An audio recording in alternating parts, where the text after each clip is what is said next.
Hi, Shanwali. I'm Bill Campbell, and I'm very happy to have this opportunity to talk to you, not about my work in science, but my play in the arts. So I'm talking about my amateur side, and it's very nice to do that. There's one, obviously, about the liver fluke, Fasciola, and the main feature is a rose window with the flukes arranged around this window. And those are the adult flukes. And then the thing in the center of the rose window is the infective metathecarial stage. Mhm. Oh, but the thing about it is that it is not strictly conventional. And in the upper left-hand corner, you have a sense in blue, the upper left-hand corner of stonework, because this, after all, would be a rose window in a facade. And so that represents the stonework in which the rose window. But then as you get over to the lower right, Yeah. you see things become shimmery and it becomes watery and becomes water in which the intermediate snail host lives. Mhm. So it sort of is a mixture of science and fiction, so to speak. And it's the aquatic snail and the host in this. And that's what I like to do, is do something different. I mean, I could just paint a picture of a fluke and a snail, but I rather think of something that inspires me, and I'm inspired by something. I'm inspired by seeing the rose window, and I think, gosh, those things around the thing, around the periphery of the window look to me like the shape of fasciola. And so then I go away and I make a rose window that's got my flukes in it instead of what was in the original window. Mhm. So that's the fun of it. That's one of my favorite flukes. It's the one that got me interested in parasitology to begin with. Oh, really? So it's one that's very important to me. And so to work on it, I always considered a privilege, and I learned about it very on, of course, long before I had a chance to work on it. And it was many years before I had a chance to work on it. And when I did, I set it up with mud bank snails, not knowing any better. And coming from the British Isles, I think it was called Limnia truncatula, Uh-huh. mud bank snail. And I spent a lot of hours trying to make mud banks in my lab. And that's a very difficult thing to do. And then I discovered, of course, that there were other fully aquatic snails that were very good hosts. And so that problem was solved. If I had just known, or if I'd had a colleague or a supervisor who knew about the fully aquatic snails, that would have saved me a lot of trouble. Yes, and that was a very classic life cycle. That was one of the historic parasite life cycles. And the slope goes back to medieval times when shepherds, uh, certainly shepherds in what's now the United Kingdom, knew about rotten sheep, and the little flocks or flukes that looked to them like little fish. And then the life cycle was worked out by a man in England and a man in New Zealand, and it was a very historic elucidation of a life cycle. Yes, and so that's an important point. I do not try and make them scientific illustrations. So they're definitely not scientific illustrations. Mhm. And that's very important. Um, Mm. so I just change them as you know, whatever I feel like. No, it's always done from my head. Oh, wow. It's never from looking at a particular fluke or anything. It's just my imagination or my well, sometimes I'll have a diagram or something, but Um, Most of the time, well, I start off doing it strictly from my head, and then sometimes I have to look up something, but no, it's very important to realize that they're not scientific illustrations. So they cannot be used for teaching purposes. And that is an example of, it's obviously it's a work of imagination. I like to imagine tapeworms forming themselves into a double helix. But of Oh, course, we all know that they don't do that in real life. But that's the fun of it. And so, but then there's a sort of fairly realistic Scolex of a Tinea solium. yeah. And then on the framework at the back, there are suggestions of cysticerci of different sizes suggested on lab structures. So again, that's just an imaginary thing. So Mhm. my idea is to do something colorful Yeah. and imaginative and provocative sometimes. Mhm. But the main thing is not scientific illustration. For example, in the Scolex with the Yeah. large hooks and small hooks, Mhm. I do not know or care if I've got the exact right number. Mhm. So they should definitely not be used for teaching because I want to give a visual impression. And I think in a way, this one is maybe more realistic than a lot of photographs you see in books because you frequently see tapeworms, especially those scolex and the neck region, and it's all wrinkled and wizened. And Yeah. I think you see a lot of artifact as a result of processing of specimens. And I have seen tapeworms alive in a petri dish, and they look, much smoother and nicer than after they've been put through fixatives and generally mistreated. I started painting these pictures um, a few years after 1960, so I started probably around 1965 or something like that. I'd always wanted to paint, um, even as a kid, but I didn't continue throughout life painting. I just stopped and had family and a career, and stopped for more than you're alive. I mean, for decades, and but I always had that desire to paint. And so I started with before I was married, another guy and he was an engineer. And so we were both very much non-artists, but we agreed that we wanted to start painting. So we just started. We went out together, we bought paints, we started painting. And so that was 1960. Mhm. And I painted. And the trouble was that I had no theme and I had no style because I hadn't been painting, Mhm. and I had no passion to paint anything in particular. So I was making copies of famous paintings, many of which I still have. Um, really, sort of big copies of famous paintings. Mhm. Um, so I did copying from books, and that was frustrating because I was painting, which I wanted to do in my spare time, Mhm. but I had no theme, nothing driving me. And then, as it happened, just by chance, the American Society of Yeah. Parasitologists started having annual auctions, and they would have people bringing things. If the meeting was in Boston, somebody would bring a can of Boston baked beans, or somebody would bring a piece of cloth from some exotic country. Anyway, all kinds of stuff people were bringing.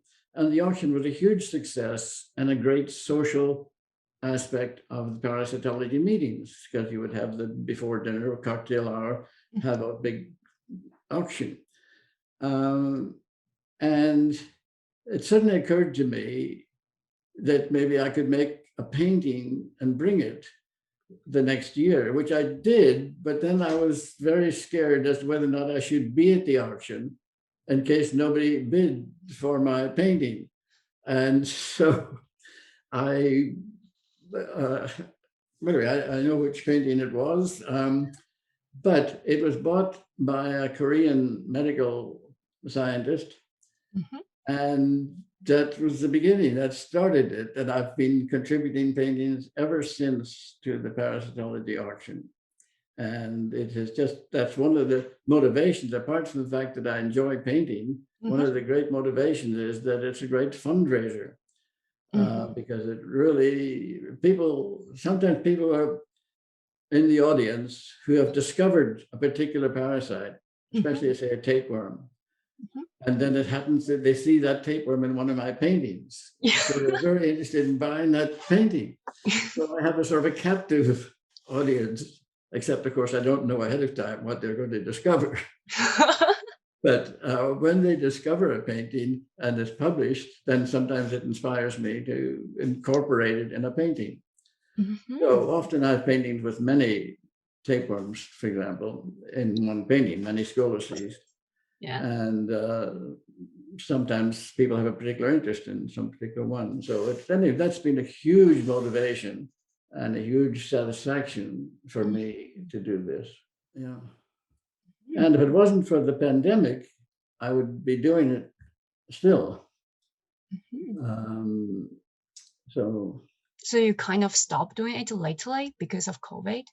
well, I haven't stopped except for the time business. I have problems finding the time to paint, which is very frustrating. But the Nobel Prize really destroyed my retirement. Oh, yeah. Not that I'm complaining, mind you, but it's still, my life has just become incredibly busy. So I have a hard time finding time to paint, but I'm still doing it when I can. That's called a worm monster. You see, it has schistosome eggs as sort of eyes. That's see, Ah, it's yeah, schistosome eggs yeah. as eyes. It's not, of course, a creature, but my idea was that it was sort of a monster. Uh-huh. Um, and with these horns coming out at the top of its head that are tapeworms. Yeah. And then there's fasciola right in the middle, Oh, yeah. fasciola hepatica, Uh-huh. and more tapeworms beside on either side of fasciola.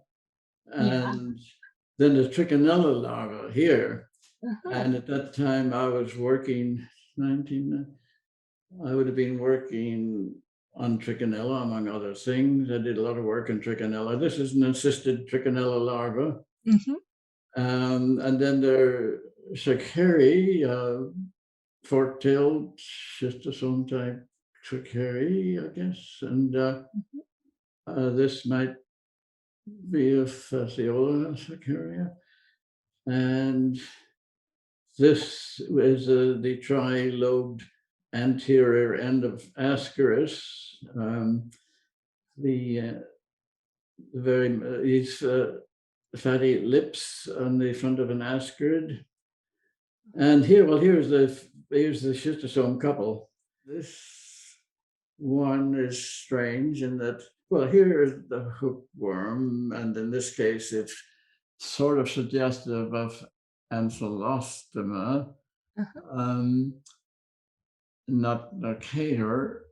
There's certainly and those two things are not very accurate. So, well, of course, again, the whole thing is not a scientific illustration, so it's not supposed to be accurate. It's supposed to be the way I want it to look. Yeah. I'm the sole determinant of how it should look. But this is a big tapeworm in the background. You see here, this big blue Oh, the tapeworm. blue thing. Yeah. And that's a theme that I had a whole series that had that sort of big curved tapeworm as a feature. And then hookworm, and these are hookworm eggs. And this on the left is the hookworm, what you call the reproductive thing at the end of that kind of nematode. There's an expanded cuticle part, copulatory bursa, that's what it is, a copulatory bursa that has these sort of thickened rays in it, but this whole thing is the copulatory bursa that the worm, the male has for copulation purposes, for grasping the female worm. So that's the hookworm, eggs, and both the mouth part and the posterior part. So, and that's why this may not be the best example of nematode. Certainly, I paint many fewer paintings of tapeworms, of nematodes, because they don't have the great morphological diversity of tapeworms. And then there's something here. These, I guess, must be the tapeworm eggs. They don't look very realistic, though. And then this looks like, I think, a cysticercus, shapeless cyst that gets shaped, whatever, it's a soft, soft membrane cyst. Sometimes there is something, but often it's just a visual impact that I want to make. So I want to make a bold statement and a colorful pattern, but a bold, colorful pattern, if that makes sense. And that's really the objective. It's it very seldom carries any message. Well, it's certainly I enjoy tapeworms by far the most, and I think Taenia solium is the one I enjoy painting most, and I've painted a lot of pictures of Taenia solium. Well, it's challenging for one thing with a hooklet, and it's sort of dramatic. I think it's a very dramatic tapeworm, and but basically it's a very much a visual thing, and for me, and this is one of the things that I was going to get into, for me, painting is not a hobby. Are you familiar with the term hobby? As a thing that people do that sort of an escape from their work, so scientists might do woodwork in the evenings or something like that. And so a lot of people have a hobby or an avocation, and it is in many cases a need to get away from their regular work to provide relief. If you're doing sort of engineering, working all day, and then you want to have in your evenings, you want to have a hobby of woodworking or whatever. But for me, this is very different because I don't do it to escape from parasites because I like parasites. I'm not trying to find relief from parasites, but I am trying to find a way to blend my science and my art. Historically, most people with sort of double interests or multiple pursuits are trying desperately to keep them separate, totally separate. And I'm not, I want to bring my parasites with me into my avocation, from my vocation to my avocation. I want to keep them with me. So in a way, I'm trying to make a blending of science and art, not a separation. So it's not being done, in my case, to find relief from my regular work. It is to make use and incorporate my regular work into my art interest. So that's a major thing. I mean, historically, as you know, there are, many examples of people doing multiple things. Often, in the case of artists and actors. It's to make enough money to stay alive, so that they're, actors are doing, are waiters and waitresses and so on. And in some cases, writers are painters. The composer Philip Glass is a plumber. But in some cases, it's to earn money, and in some cases, it's just to provide relief. But in the case of Anton Chekhov, the Russian playwright, he was a medical doctor, he was a regular medical practitioner, and he kept the two interests completely apart.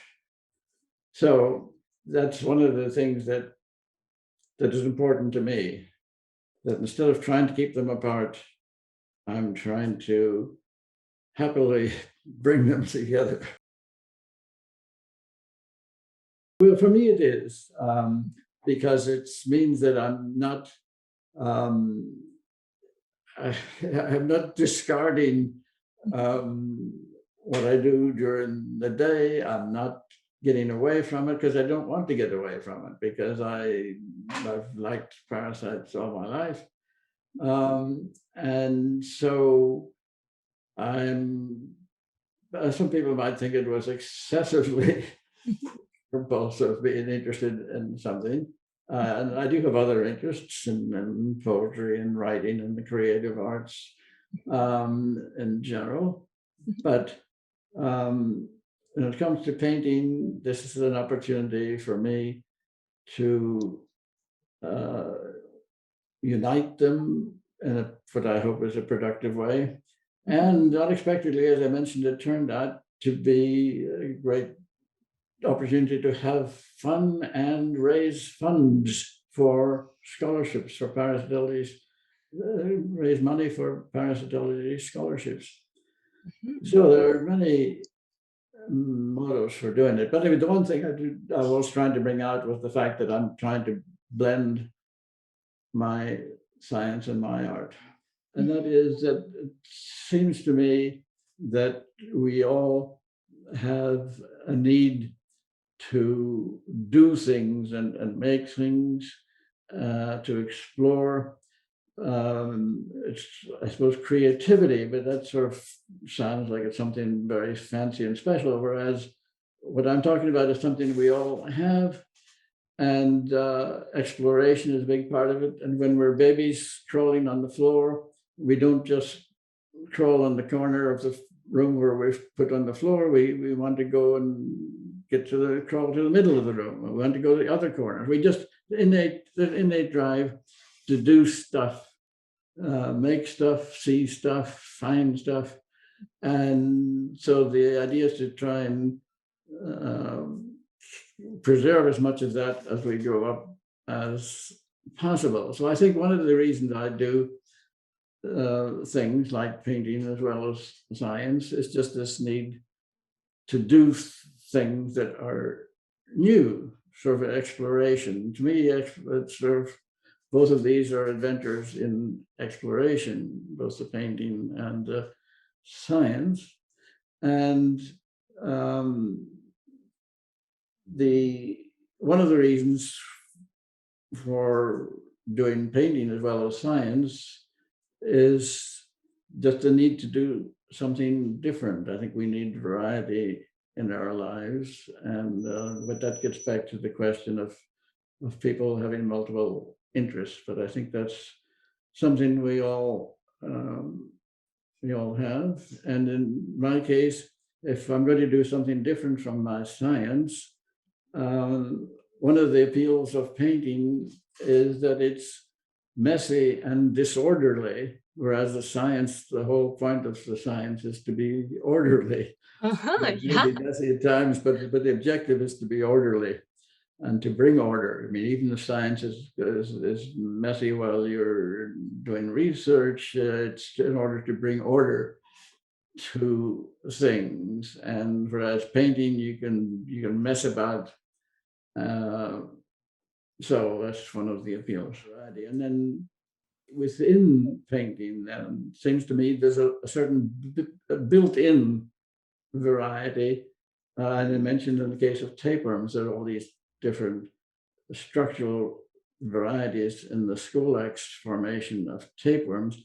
So, but in all of the biology, you have this great built-in variety.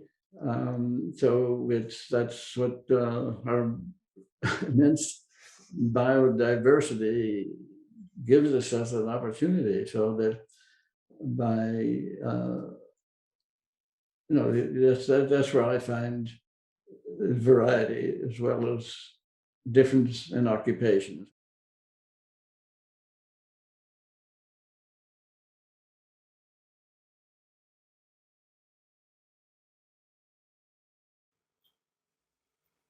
Meguro Parasitological Museum is located in Meguro, Tokyo, Japan. It is a unique museum specialized in parasites and parasitology.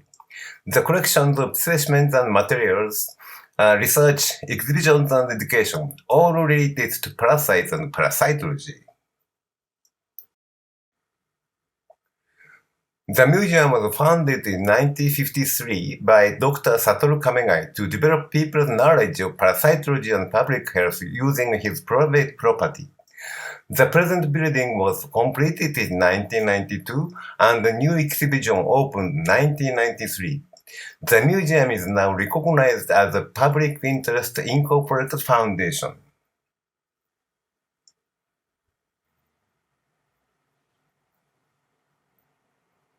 On the first floor, we exhibit the diversity of parasites.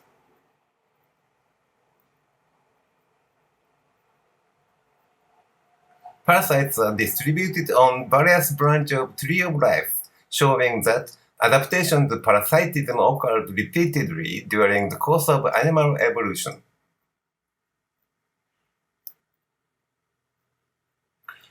The meaning of parasitism, the morphological characteristics of parasites, and the life cycles of parasites are explained.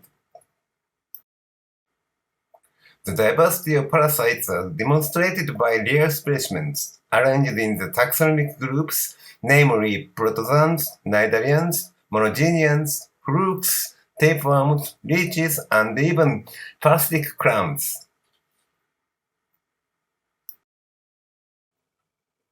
On the other side of central display stand, nematodes, acanthospirans, ticks, lice, and crustaceans are displayed.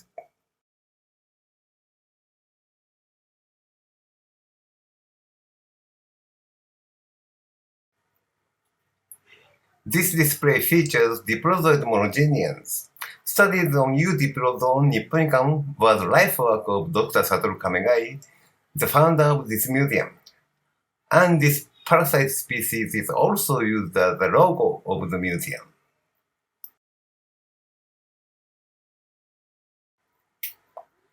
Major human parasites are also introduced by specimen and illustration, indicating their site of infestation.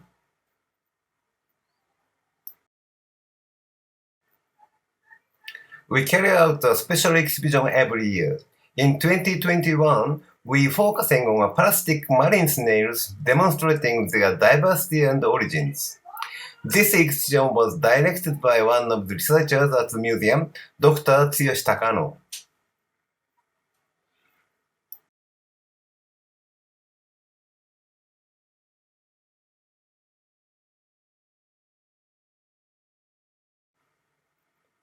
In the second floor, we exhibit human and zoonotic parasites.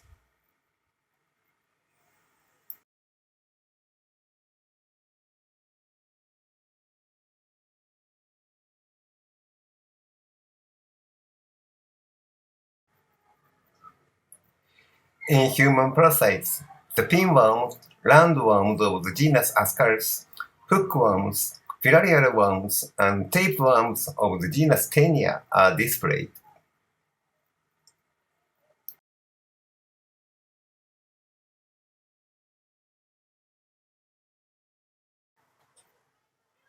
On the other side of the display case is human zoonotic trematodes, an intestinal fluke of the genus Metagonimus, liver flukes, fasciola and chronorchis, lung flukes, paragonimus, and blood flukes, schistosoma are displayed.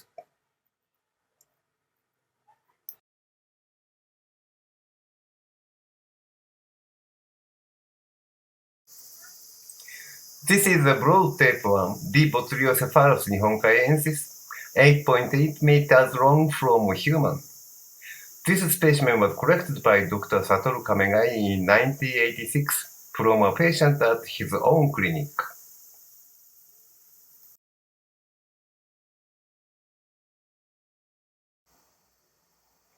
This is an exhibition of human zoonotic parasites transmitted mainly via companion animals.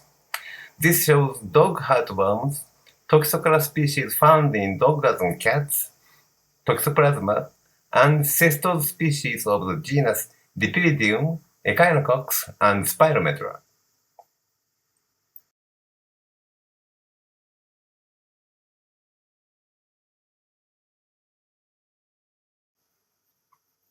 This is an exhibition of human zoonotic nematodes. Anisakyasis is very common and fearless for Japanese people due to the habit of eating raw fish. Adult worms from minkfell are displayed, as well as a third stage larvae from squid and fish that are the etiological agent of human anisakyasis.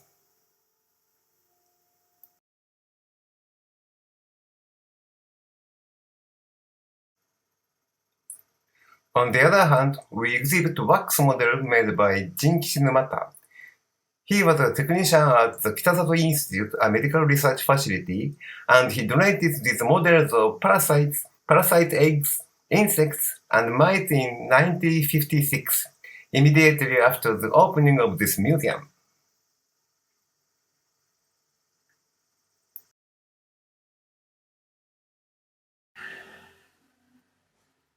We also exhibit the history of parasitology in Japan. We feature Dr. Sachio Yamaguchi, a most important parasitologist in the development of parasitology in Japan.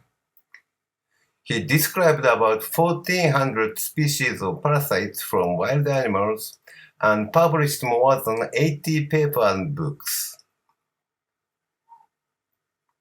In this room, some of his specimens, drawings used for his publications, his microscope, and his handmade textbook are displayed.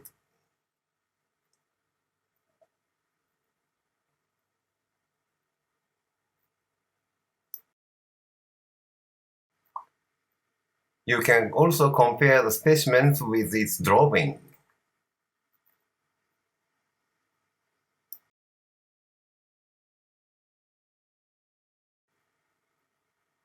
Finally, we'll invite you to the museum shop.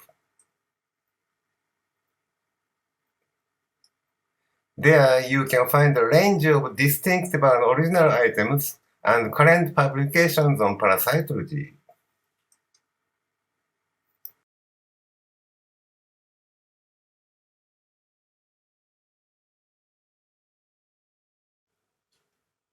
In the basement, we maintain about 43,000 issues of reprints, over 5,200 of books, and about 300 titles of journals.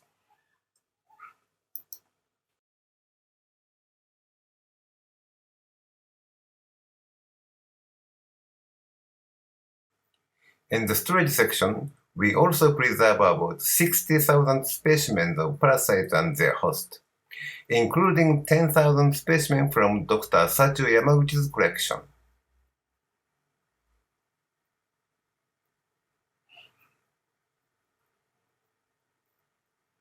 This collection includes specimens on slides and preserved in liquid. Of them, 4,000 specimens of 2,000 species are type specimens. Thank you for your attention. Meguro Parasitological Museum. Parasites and Arts, presented by Meguro Parasitological Museum, MPM, will present this program on 5 topics. The first topic is parasitic disease shown in Japanese arts. This picture shows a noble woman suffering from elephantiasis due to lymphatic filariasis. This is found in an old picture scroll from the late 20th century, which recorded many kinds of diseases. The picture is also well known worldwide, since it was used on a cover of the WHO pamphlet about the program to eradicate lymphatic filariasis.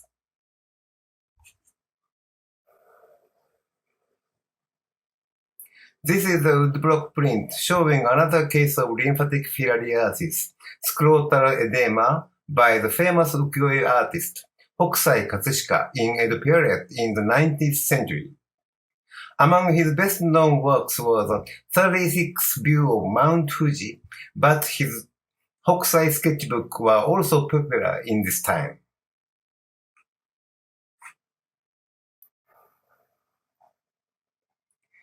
This picture is from another picture scroll issued in 1850 in the period, showing broad tapeworm infection. This picture scroll is thought to have been drawn in imitation of the above-mentioned late 20th century scroll.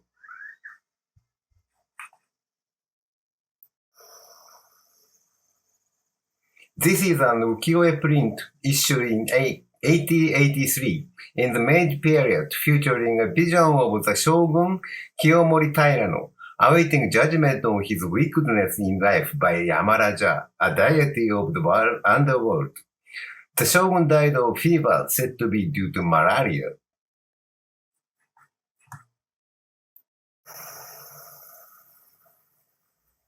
The second topic is wax model of parasites made by Jinkichi Numata. Numata was first employed by the Institute of Infectious Diseases as an assistant to a parasitologist, Professor Dr. Mikinosuke Miyajima, in 1906, and he accompanied the professor to the International Hygiene Exhibition in Dresden, Germany in 1911.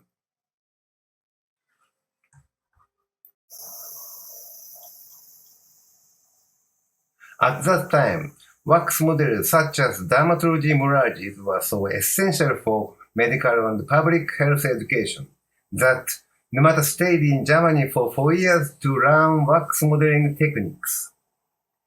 Eventually, such models lost their teaching role as technology progressed, but their importance is now rediscovered as a component of medical and cultural history.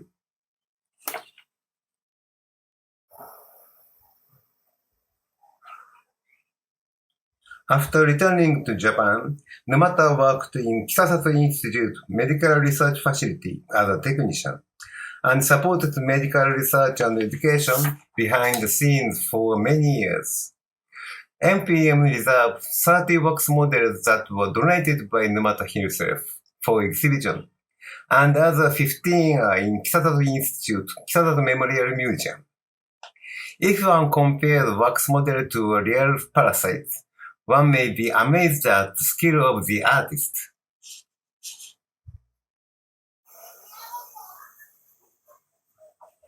The next topic is original drawing of Dr. Sachio Yamaguchi's papers.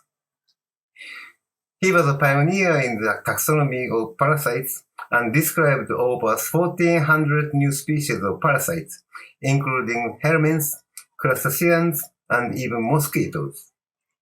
He drew specimens with a pencil using a monocular microscope equipped with an Abbe's camera lucida.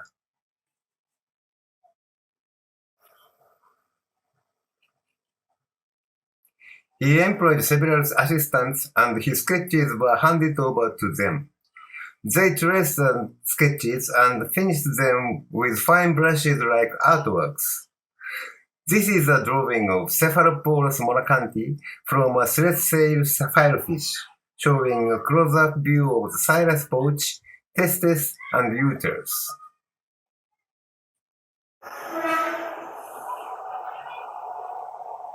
This is a drawing of Calotomos japonicus from a Japanese parrotfish, showing close-up view of xylus pouch, testes, ovary, seminal receptacle, and uterus.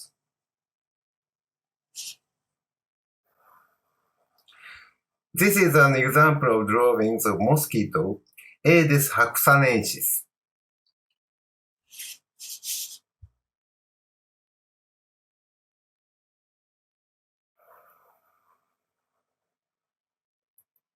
This plate is from Studies on the Helminth Fauna of Japan, Part 24, issued in 1938, showing the monogenia of marine fishes.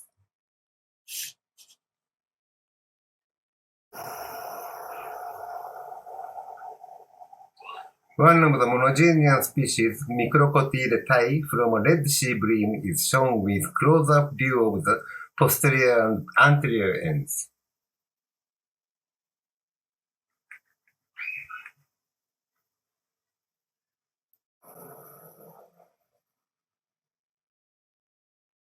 This is also from the same issue, showing didymazoids.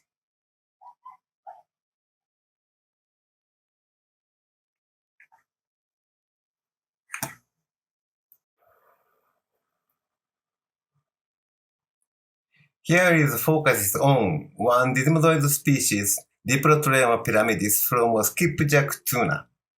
It is characterized by two individuals enclosed in a cyst and four fused at the posterior part of the hind body.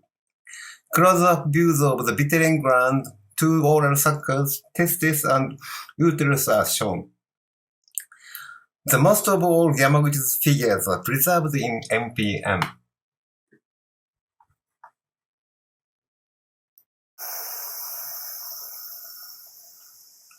The next topic is base work of Parasites by Mayumi Kuronuma. She is a remarkable modern artist, highly inspired by the beauty of parasite specimens exhibited in MPM, and especially this broad taper, the Botulidocephalus nippon-caiensis. This specimen prompted her to start knitting parasites in her own way.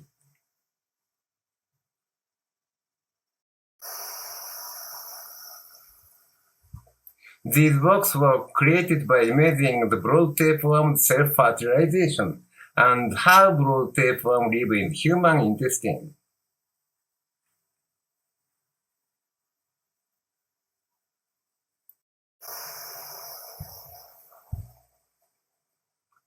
She developed a unique knitting technique combining croquet and rod knitting named biological lacing. It enabled her to create anatomically acceptable knitting of living organisms.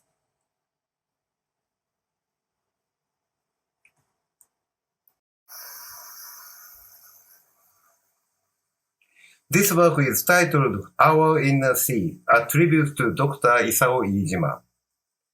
Professor Dr. Iijima of Tokyo Imperial University is one of the founders of the parasitology in Japan, and these organisms, cestals and grass sponges, are all related to Dr. Iijima's research.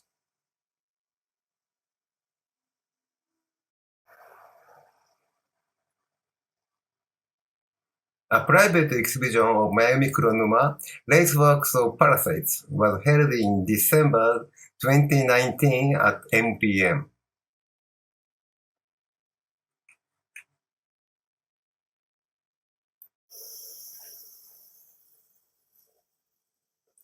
Finally, we introduce our museum shop. Visitors can find these original goods designed by the MPM staff using parasites as design motifs. Items include rulers, bags, t-shirts, plastic file holders, mug, and towel.